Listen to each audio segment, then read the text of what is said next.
మీలో చాలామందికి తెలిసిన టెంపుల్ కోసం ఈరోజు మీతో షేర్ చేసుకుంటున్నాను. అదే అంతర్వేది లక్ష్మీ నరసింహస్వామి టెంపుల్. సో ఇది నాకు చాలా చాలా చాలా ఇష్టమైన టెంపుల్. ఎందుకు మిస్ అవుతాను చెప్పండి.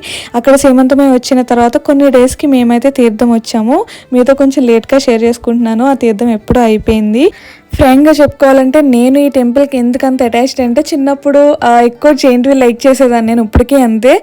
నేను ఫస్ట్ ఎక్స్పీరియన్స్ చేసింది కూడా అంతర్వేదిలోనే అనమాట. నేను నా కజిన్స్తో నా బ్రదర్తో బాగా హ్యాపీగా స్పెండ్ చేసింది అంతర్వేదిలోనే అనమాట. అమ్మ వాళ్ళు ఇచ్చిన కొన్ని డబ్బులతో జైంట్ వీల్ ఇవన్నీ ఎక్కేసిన తర్వాత మిగతా డబ్బులతో తీర్థం అంతా తిరిగేసేవాళ్ళం. సో మెయిన్గా టెంపుల్ కంటే తీర్థం బాగా ఎక్స్పీరియన్స్ అనమాట. నేను ఫ్రాంక్గా మాట్లాడుతున్నాను. చాలామందికి అదే నచ్చుతుంది కదా. సో నాకైతే ఈ గుడితో ఉన్న రిలేషన్ అట్లాంటిది నాకు చాలా చాలా ఇష్టం. అవన్నీ గుర్తొచ్చాయి చిన్ననాటి మెమొరీస్ అన్నీ. మీకు కూడా అంతర్వేది తీర్థంతో ఇట్లాంటి మెమొరీస్ ఏమైనా ఉన్నాయా? Comment below.